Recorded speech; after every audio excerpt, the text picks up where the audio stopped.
The dust swirled around Silas Blackwood's polished boots, a nervous eddy in the suffocating silence of the town square. He stood on the makeshift auction block, a collection of sturdy crates, his portly frame exuding a smug authority that choked the breath from the assembled townsfolk. His gaze, like a vulture's, swept over the woman standing before him, Ilara Vance. Her dress was patched but clean, her face pale but for the twin spots of defiant color high on her cheekbones. Her hands were clasped so tightly before her they were bloodless.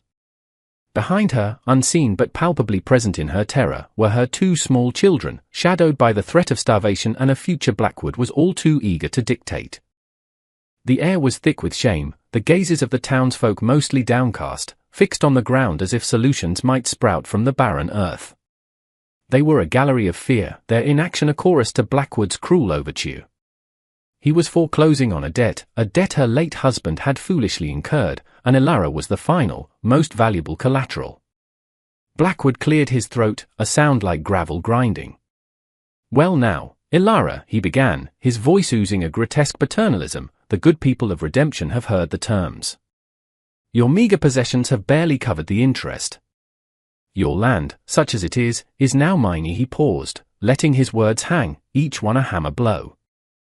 "But I am a man of opportunities." A greasy smile spread across his face, and his eyes roamed Ilara with a possessive glint that made several onlookers flinch. Ilara's voice, when it came, was a mere thread, yet it sliced through the oppressive quiet. Her eyes, wide and luminous with a mother's ultimate desperation, fixed on Blackwood, not with subservience, but with the raw courage of a cornered animal. "I have nothing left, Mr. Blackwood." "Nothing but myself." A tremor ran through her, but her gaze held. She said, and her voice gained a chilling clarity that echoed across the silent square, each word a shard of her dignity, "I'll serve you forever, master, if you feed my children tonight." The word master was a brand on her own soul, offered up in the most terrible bargain. The crowd stirred, a low murmur of discomfort and horror, but none moved, none spoke up. They were caught in the web of Blackwood's power, their own debts, their own fears. Blackwood's smile widened. This was better than he'd hoped. He saw not a woman, but a possession, a trophy of his dominance. His eyes flickered with a dark hunger. He was about to speak, to seal her fate with a triumphant affirmative, when another voice, unexpected and resonant, cut through the charged atmosphere. "That won't be necessary." The words were quiet, yet they carried the weight of iron. Every head turned. Standing at the edge of the crowd, unnoticed till now, was a man. He was tall, his frame lean but powerful beneath a travel-stained duster. His face was weathered, carved by sun and wind and something deeper, something sorrowful. His eyes, the color of a winter sky, were fixed on Blackwood, unwavering. Jedediah Thorne had seen enough. He'd ridden into Redemption seeking only water and a night's rest, but fate, it seemed, had other plans. He saw the predator in Blackwood's eyes, the profound despair in Ilara's, and a familiar, cold anger began to stir in his chest, an old fire he thought long dead. His hand, resting near the worn Colt at his hip, did not move, yet its presence was a silent promise. Silas Blackwood, momentarily stunned by the interruption, narrowed his eyes. "And who might you be, stranger, to interfere in affairs that don't concern you?" His voice was a low growl, laced with threat. Jedediah Thorne stepped forward, his boots making a soft, deliberate sound on the hard-packed earth. He moved with a quiet economy, no wasted motion, his presence filling the space he occupied more completely than Blackwood's bluster ever could. "Name's Thorne," he said, his voice still low, yet it carried an undeniable authority. "And a woman's desperation, a child's hunger, that concerns any man worth the name." He didn't look at Ilara, not yet. His focus was entirely on Blackwood, a silent challenge that brooked no argument. "What's the debt?" Blackwood scoffed, regaining some of his arrogance. "More than a saddle tramp like you could cover in a lifetime." $500, hard cash. He named the exorbitant sum with a smirk, expecting the stranger to balk, to slink away. Jedediah's expression didn't change. He reached inside his duster, his movements unhurried, drawing out a worn leather pouch. He loosened the drawstring and, with a flick of his wrist, a cascade of gold coins, double eagles, spilled onto the dusty top of a nearby rain barrel, each one landing with a solid, definitive thud that echoed louder than any gunshot in the sudden stillness. The sound of the coins, so unexpected, so substantial, struck the crowd dumb. Blackwood's jaw, which had been set in a sneer, slackened. His eyes, wide with disbelief, darted from the gold to Jedediah's impassive face and back again. "There's your 500, Jedediah stated, his gaze unwavering. "And another 100 for the lady's trouble, and for the public humiliation you've put her through." He nudged a smaller stack forward. "Count it." The silence stretched, taut and brittle. Blackwood, for the first time, looked uncertain. Greed warred with fury in his eyes. To refuse the gold now, in front of the entire town, would be to admit his motives were baser than mere debt collection. To accept it was to concede defeat to this quiet, formidable stranger. He licked his lips, his eyes darting to his two thuggish enforcers, who shifted uneasily under Jedediah's cool regard. They seemed far less imposing now. With a snarl, Blackwood gestured for one of his men. "Count it, you fools." While the coins were being tallied, Jedediah finally turned his gaze to Ilara. She was staring at him, her expression a mixture of profound shock, disbelief, and a dawning, fragile hope. Her lips were parted, but no words came. He saw the faint tremor in her hands, the exhaustion that clung to her like a shroud. He gave a slight, almost imperceptible nod. He said, his voice softer now, "Seems your debt is paid." He scooped the 100 he'd set aside and pressed the coins into her trembling hand, his fingers briefly brushing hers. Her skin was cold. "This should see to your children." For a while Ilara finally found her voice, a whisper. Why would you do this?" Her eyes searched his, looking for a trick, a hidden price. Jedediah's gaze flickered, a shadow passing through their depths. "Let's just say I don't hold with bullies." He turned back as Blackwood, his face a mask of barely controlled rage, confirmed the count. "The debt is settled, Blackwood. She's free of you." Blackwood snatched the pouch. "This ain't over, stranger," he hissed, his voice low and venomous. "Redemption ain't big enough for men who stick their noses where they ain't welcome." Jedediah met his glare. "Then maybe you should think about leaving." Without another word to Blackwood, Jedediah offered his arm to Ilara. "If you'll allow me, I'll see you and your children to somewhere safe. The hotel, perhaps? Get them something warm to eat." Ilara hesitated for only a moment, then, with a gratitude that shone through her fear, she took his arm. The townsfolk parted silently as they walked away, leaving Blackwood fuming, his victory turned to ash, his authority profoundly challenged. The quiet stranger had bought more than a debt. He'd bought a sliver of hope for a woman and her children, and in doing so, had sown the seeds of a storm that was far from over. He led her to the small, reasonably clean eatery attached to the general store, the scent of stew and fresh bread a welcome change from the dust and despair of the square. Ilara's two children, Lily, perhaps 7, with her mother's wide, haunted eyes, and Tom, a boy of 5, his small face smudged with dirt and silent worry, emerged from the alley where their mother had hidden them. They clung to Ilara's skirt, their gazes fixed on Jedediah with a mixture of fear and curiosity. He ordered them bowls of the thickest stew, milk, and bread, watching as they ate with a quiet intensity, their initial apprehension slowly giving way to the simple, urgent need of empty bellies being filled. He said little, his presence a shield, his silence more comforting than any platitude. The townsfolk whispered, their eyes following him, this man who had materialized from nowhere with a fortune in gold and a core of steel. Who was Jedediah Thorne? And what storm had he truly brought to redemption? Silas Blackwood did not take defeat gracefully. Humiliation curdled into a venomous rage within him, a dark bile that promised retribution. He was a man accustomed to power, to bending others to his will through fear and economic strangulation. Jedediah Thorne's quiet defiance was an intolerable affront, a spark that threatened to ignite the tinder of resentment smoldering beneath the surface of redemption. Blackwood owned the saloon, the largest land holdings, and held the mortgages of half the businesses in town, including the timid Sheriff Miller's small ranch. His influence was a suffocating blanket. He began by spreading whispers, poisonous insinuations about Thorne. Was he a road agent, flush with stolen gold? A deserter? A hired gun with some nefarious purpose? Fear was Blackwood's most trusted tool. He instructed his enforcers, a brutish pair named Cletus and Jeb, to make Thorn's presence in redemption uncomfortable. They loitered outside the small room Jedediah had taken at Mrs. Henderson's boarding house, their leering gazes and muttered threats designed to intimidate. Mrs. Henderson, a widow with a kind face and a spine forged in hardship, offered Jedediah quiet support, an extra blanket, a pot of coffee left on the stove. She'd seen too much of Blackwood's cruelty. "Here's a viper, Mr. Thorn," she warned him one evening, her voice low as she cleared his supper dishes. And vipers strike when cornered. Jedediah merely nodded, his eyes thanking her for the counsel. "I'm aware," his quiet vigilance was constant. He accompanied Elara and her children when they went to the general store for supplies, his presence a silent deterrent to any overt harassment. He noticed the townsfolk, who had initially avoided Elara, now offered hesitant nods, a shared glance of sympathy. A small crack was appearing in the wall of fear Blackwood had built. One evening, as Jedediah walked back from checking on the horse he'd stabled, Cletus and Jeb blocked his path in a narrow alleyway.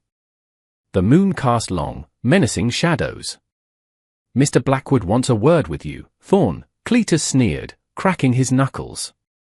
"Says you've overstayed your welcome." Jedediah stopped, his body relaxed but ready. His eyes, though shadowed by his hat brim, seemed to absorb the dim light, holding a chilling stillness. "I'm not looking for trouble," he said, his voice even. "But I don't run from it either." Jeb, emboldened by their numbers, lunged with a clumsy fist. Jedediah moved with a speed that belied his calm demeanor. He didn't draw his gun. A swift block, a precisely aimed strike to Jeb's throat that sent him gasping to his knees, and a disabling twist of Cletus's extended arm that ended with the man howling, his wrist bent at an unnatural angle. It was over in seconds. Jedediah looked down at the whimpering Cletus. "Tell Blackwood," he said, his voice like chipped flint, "to send a man next time, not boys." He stepped over Jeb and continued on his way, leaving them to nurse their wounds and their shattered bravado. The incident, quickly whispered through town, only deepened the mystery surrounding him. Later that night, Elara found him sitting on the porch of the boarding house, staring out at the stardusted prairie. She had mended a tear in young Tom's only shirt and brought Jedediah a cup of coffee. She sat quietly beside him for a moment. "They say you handled Cletus and Jeb without breaking a sweat," she said softly. He took the coffee, his fingers brushing hers. "They were clumsy. You're not, though," she observed. "You move like a soldier." He didn't answer immediately, sipping the coffee. The silence stretched, filled only by the chirping of crickets. He carried a weight, she could see it in the lines around his eyes, in the way he held himself, as if braced for a blow that had already fallen long ago. On his rough-hewn bedside table, beside a worn Bible, lay a small, tarnished silver locket. Elara had glimpsed it once when Mrs. Henderson was tidying his room. She hadn't pried, but the image stayed with her.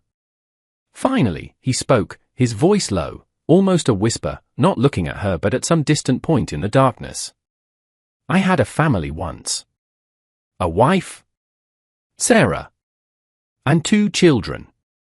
A girl, Martha, and a boy, little Caleb." His voice caught, just for an instant, a raw edge of pain exposed.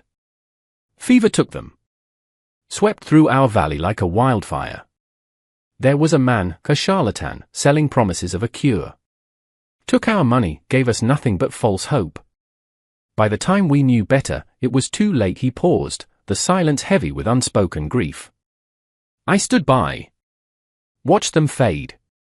I didn't fight hard enough for them, not against the sickness, not against the lies." His hand clenched unconsciously around the coffee cup, the knuckles white. The air grew cold around them, despite the mild night.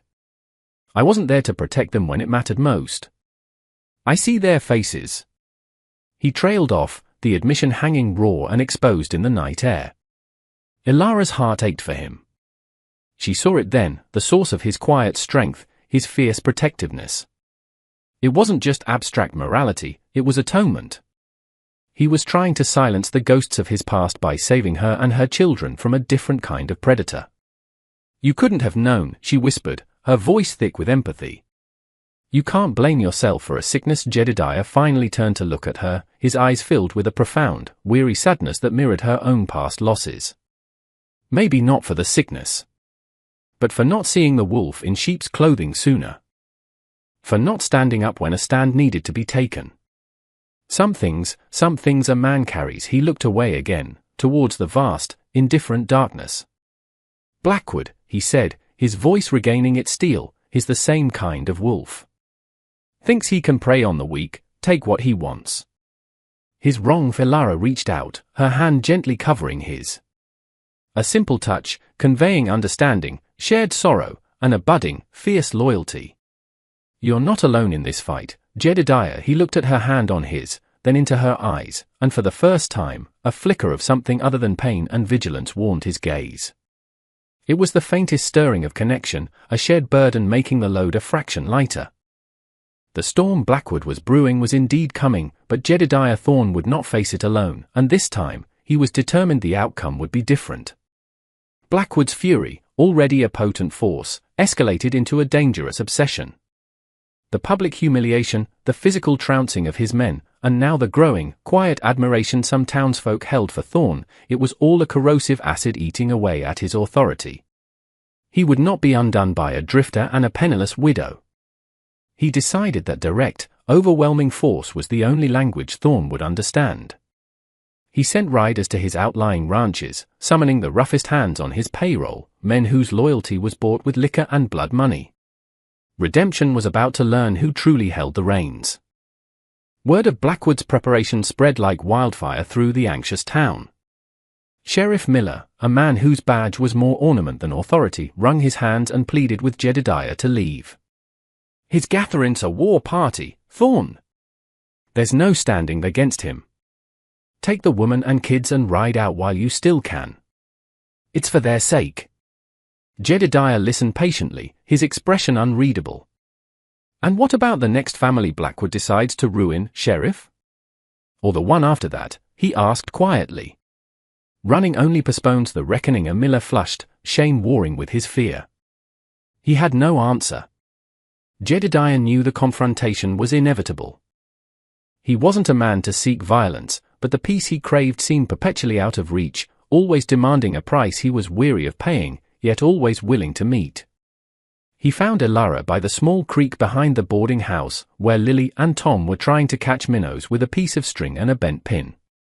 Her face was etched with worry, but her hands were busy mending a shirt for Tom, a small, defiant act of normalcy in the face of impending chaos.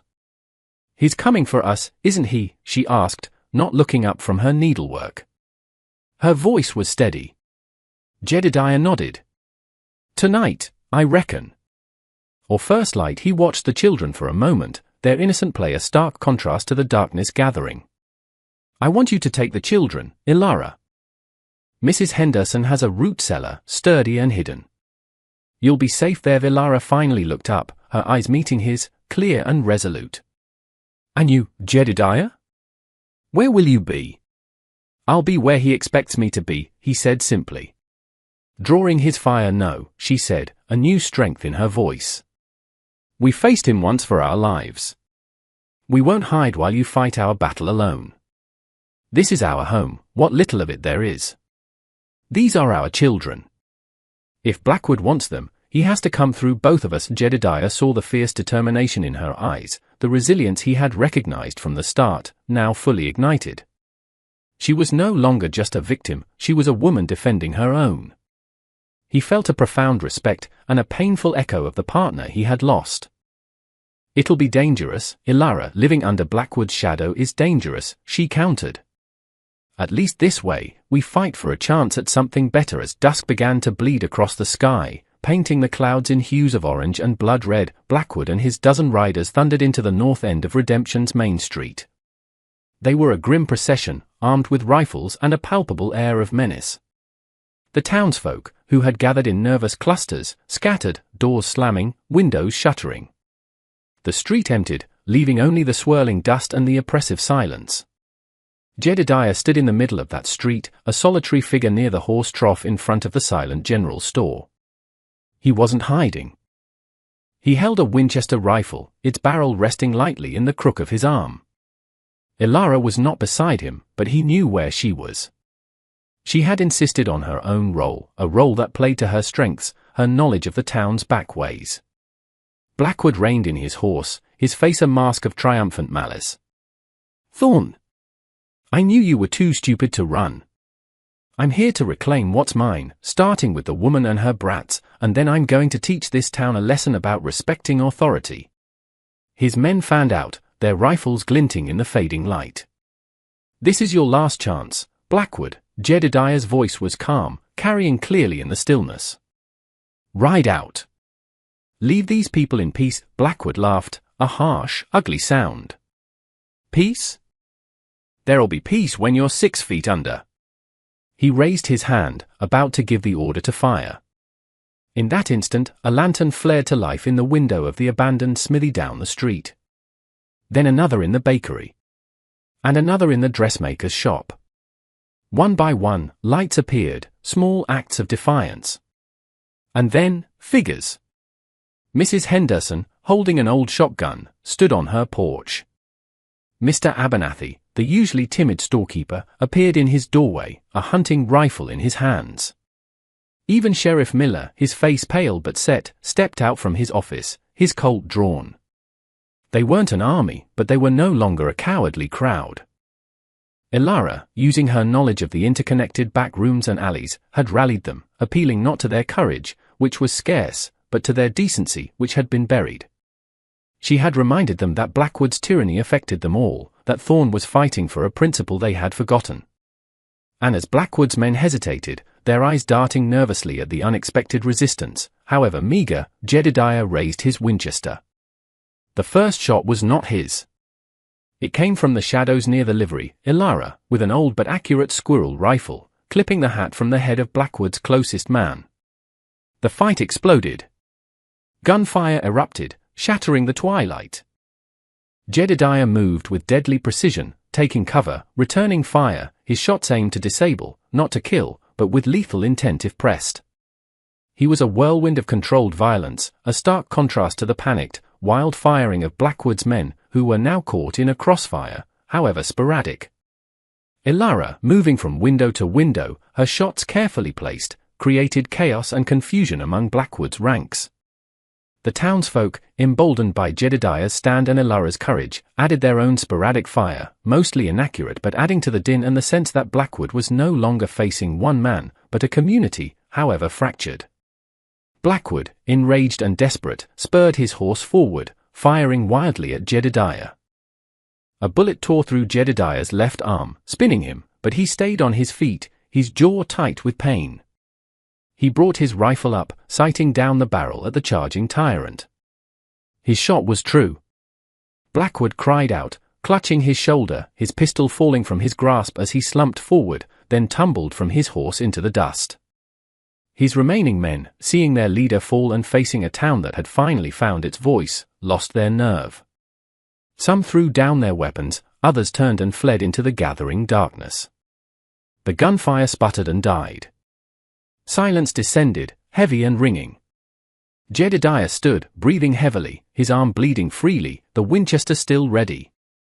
Elara rushed to his side, her face pale but her eyes blazing. "Jedediah, you're hit." The townsfolk slowly emerged, their initial fear replaced by a stunned disbelief, then a rising tide of elation. Sheriff Miller, his hand surprisingly steady, approached the groaning Blackwood and disarmed him fully. "Silas Blackwood," Miller said, his voice gaining a timbre of authority he hadn't possessed an hour before, "you're under arrest. For attempted murder, incitement to riot, hell, for just being you the spell was broken." The tyrant had fallen, not just to one man's bullet, but to the collective courage he had so long despised. The dust began to settle, carrying with it the acrid smell of gunpowder and the palpable weight of the battle's end. Jedediah leaned against the horse trough, the pain in his arm a dull, throbbing ache, but it was a grounding sensation, a reminder that he was alive, that they had prevailed. Elara, her hand surprisingly gentle but firm, was already tearing strips from her petticoat to staunch the bleeding. Her touch was professional, yet deeply personal. "We need to get this cleaned and bound properly," she said, her voice a mixture of concern and a newfound confidence. Lily and Tom, coaxed from their hiding place by Mrs. Henderson, ran to their mother, their small faces streaked with tears and dirt, but their eyes wide with relief as they saw her, and then Jedediah, alive. They hesitated before Jedediah, then young Tom, emboldened, reached out a small, grimy hand and touched Jedediah's good arm. "You saved us," he whispered, his voice full of awe. Jedediah looked down at the boy, a ghost of a smile touching his lips. He gently ruffled Tom's hair. "We saved each other, son." The townsfolk gathered around, no longer a fearful, scattered mob, but a community tentatively reborn. Mr. Abernathy clapped Jedediah on his good shoulder. "We owe you, Thorn. We owe you more than we can say." Mrs. Henderson was already directing willing hands. "Someone fetch Doc Miller. And bring water, clean cloths." Sheriff Miller, his badge seeming to shine a little brighter in the dim light, hauled the wounded and cursing Silas Blackwood to his feet, assisted by 2 deputized citizens who now looked Blackwood in the eye without flinching. "Your reign's over, Silas," Miller stated, the words carrying the weight of a long-overdue justice. "Redemption's gonna breathe free for a change." Blackwood spat at his feet but said nothing, his face a contortion of pain and impotent fury. Later, after Doc Miller had cleaned and stitched Jedediah's arm, declaring it a clean wound that would heal well with rest, Jedediah found himself on Mrs. Henderson's porch once more. Elara sat beside him, nursing a cup of coffee he suspected was more for his benefit than hers. The children were asleep inside, safe and sound, their bellies full, their nightmares, perhaps for the first time in a long time, held at bay. The town was quiet, but it was a different kind of quiet now, not the silence of fear, but the peace of a storm past, of a burden lifted. "They want you to stay, you know," Elara said softly, looking out at the street where lamps now burned with a more cheerful glow. Sheriff Miller said there might be a marshal's position opening up for the county. Or just a place. A place to be. Jedediah looked at his bandaged arm, then out at the town. He had ridden into Redemption a haunted man, seeking nothing but to pass through. He had found instead a reflection of his own past pain in Elara's plight, and in defending her, he had inadvertently defended himself from the ghosts that rode with him. He hadn't erased the sorrow of Sarah, Martha, and Caleb, but he had honored their memory in a way that soothed a small part of that old, aching wound. He had stood when it mattered, protected those who needed it, and in doing so, had found a measure of, not forgiveness, perhaps, but acceptance. Redemption. "What about you, Elara?" he asked, his voice quiet. "What will you do now?" She smiled, a genuine, hopeful smile that lit up her face. "Raise my children. Rebuild our lives. Thanks to you, we have a chance." A real chance. She paused, then met his gaze directly. "We'd like it if you stayed, Jedediah. Lily and Tom, they've taken a shine to you." "And I?" She hesitated, a faint blush rising on her cheeks. "I value your company. Your quiet strength." Jedediah considered her words. The open road had been his only companion for so long, his grief a solitary burden. But here, in this small, dusty town that had found its courage, with this resilient woman and her bright-eyed children, there was a different path. A path that might lead not away from pain, but towards a new kind of peace, a shared future. He thought of the empty chair at his campfire, the solitary meals, the nights filled with memories. Perhaps it was time to build something new, instead of just running from the ruins of the old. He looked at Elara, at the hope in her eyes, a reflection of a nascent hope in his own. "Maybe," he said, the single word carrying a world of possibility. "Maybe a man can find a place to rest his hat after all." He still had a long road to true peace, but for the first time in years, Jedediah Thorn felt like he might not have to walk it alone. The night was calm, the stars bright above Redemption. A tyrant was caged, a community was healing, and a stoic protector had found a flicker of solace, a chance to nurture life instead of just mourning its loss. The debt paid in the town square was not the only one settled. The greatest debt, the one to his own spirit, was finally on its way to being reconciled. If you were Jedediah, having faced your past and found a chance at a new beginning, what choice would you make? Would you stay in Redemption, or would the call of the open road, the habit of solitude, prove too strong? Tell me in the comments below what you believe true redemption means. And if this story of courage and second chances moved you, make sure to like this video, subscribe to our channel for more tales of the West, and click the notification bell so you don't miss our next story.